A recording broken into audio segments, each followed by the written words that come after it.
नमस्कार दोस्तों, स्वागत है आपका हमारे YouTube चैनल पे। दोस्तों, आज मैं आपके लिए जो वशीकरण लेके आई हूँ वो इतना सरल और इतना प्रचंड है कि आप सोचेंगे क्या सिर्फ ऐसे भी वशीकरण हो सकता है? इतना सरल, बिना किसी सामग्री से, सिर्फ एक मंत्र के माध्यम से। तो सोचिए वो मंत्र कितना प्रचंड होगा, जो सिर्फ अपने आप में इतना प्रचंड है कि सिर्फ जब आप उसका सिमरन करेंगे, उस मंत्र का जाप करेंगे, तो सामने वाला व्यक्ति आपका हो जाएगा। कभी सोचा है आपने कि ऐसा भी हो सकता है बिना किसी सामग्री से? क्योंकि सब कहते हैं वशीकरण बिना सामग्री के संभव नहीं है, लेकिन हम आपके लिए ऐसे प्रचंड वशीकरण लेके आते हैं जो बिना सामग्री के हो सकते हैं। क्योंकि हमारी कई माताएं, बहनें, कई पुरुष, कई भाई ऐसे हैं जो ये कहते हैं कि हम कोई सामग्री एकत्रित नहीं कर सकते, या माताएं कहती हैं कि हम कहीं बाहर नहीं जा सकते, लेकिन हमें वशीकरण की आवश्यकता है क्योंकि हमारे घर की जो स्थिति है वो बिगड़ गई है और हमें उस स्थिति को सुधारने के लिए एक वशीकरण की आवश्यकता है। इसके बिना हमारे घर की स्थिति सुधर नहीं सकती, क्योंकि बहुत बुरा लगता है जब अपने दूर हो जाते हैं।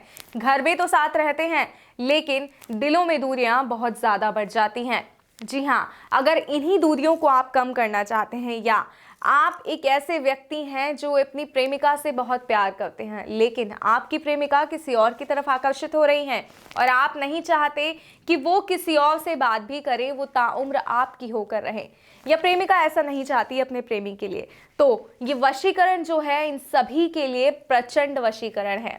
इस विधि को ध्यानपूर्वक सुनिएगा, सही प्रकार से कीजिएगा। और एक और मेरी खास बात कि किसी भी गलत मंशा से वशीकरण का प्रयोग नहीं कीजिएगा। इसलिए वशीकरण विधि को करने से पहले कई बार सोच समझकर इस विधि को अपनाइएगा, मैं आपसे बार बार ये कहूंगी। और वशीकरण का एक सबसे पहला नियम है कि जब आप वशीकरण कर रहे हो तो कोई आपको देखे ना। जी हाँ, कोई व्यक्ति आपके आसपास ना हो, आप अकेले हो, एक ऐसे स्थान पर हो जहां आप अकेले हो, एकाग्रचित हो, तभी आप जो है इस विधि को कर पाएंगे, इस विधि का असर पूर्ण रूप से हो पाएगा। तो आइए समय ना बर्बाद करते हुए मैं आपको बताती हूँ कि सिर्फ एक मंत्र के माध्यम से कैसे आप किसी को अपने वश में कर सकते हैं। दोस्तों, पूरा दिन व्यतीत करने के बाद शाम को, रात को, जब आप रात्रि में सोने जाते हैं तो उस समय इस विधि को करना है। और करना कैसे है आइए बताते हैं। आप स्नान करके साफ स्वच्छ वस्त्र पहनकर इस दिन सोने जाइए, और सोने जाने से पहले जब आप अपने बेड पर, अपने गद्दे पर, जहाँ भी आप सोते हैं वहाँ पर बैठेंगे, तो इस तरह आसन लगाकर एक बार बैठिए और अपने हृदय पर हाथ रखकर उस व्यक्ति का नाम लीजिए जिसे आप वश में करना चाहते हैं। सही कहूँ तो उसका सिमरन कीजिए, और इस हद तक कीजिए कि उसका चेहरा आपकी आंखों में उतर आए। और उसके बाद आपको इस मंत्र का 21 बार जाप करना है। जैसे ही आप इस मंत्र का जाप करेंगे उसके बाद आप सो जाएंगे। सुबह जब आप उठेंगे तो आप देखेंगे कि वो व्यक्ति किस तरह पागल हो रहा है आपसे बात करने के लिए, किस तरह सिर्फ और सिर्फ आपकी सुनना चाहता है। अगर कोई माता है तो उनका बेटा सिर्फ उनकी आज्ञा मानेगा, किसी और की नहीं सुनेगा। अगर कोई पत्नी है तो उसका पति इस तरह उसके आसपास घूमेगा कि बस उसके सिवा दुनिया में कोई और है ही नहीं।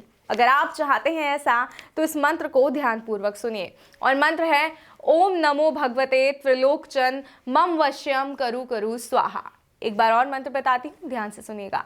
ओम नमो भगवते त्रिलोकचन मम वश्यम करु करु स्वाहा। इस मंत्र का 21 बार जाप करना है, व्यक्ति का नाम लेना है। बात बहुत ध्यान से सुनिएगा कि हृदय पे हाथ रखकर ये पूरी विधि करनी है, कोई आपको देखे ना, इस बात का भी ध्यान करना है। और ये मंत्र आपको 7 दिन तक करना है, और 3 दिन के अंदर अंदर वो सदस्य आपके वश में हो जाएगा। लेकिन विधि को पूरा जरूर कीजिएगा। अगर वशीकरण समझने में कोई समस्या आ रही है तो आप स्क्रीन पे दिए गए नंबर पर कॉल कर गुरु माता से बात कर सकते हैं। गुरु माता आपकी हर समस्या का समाधान करेंगी। आप काफ़ी टाइम से परेशान हैं या वशीकरण करा कर थक गए हैं, तो भी गुरु माता से बात कीजिए, वो आपकी हर समस्या का समाधान करेंगी और आपके जीवन में खुशियाँ ले आएंगी। नमस्कार।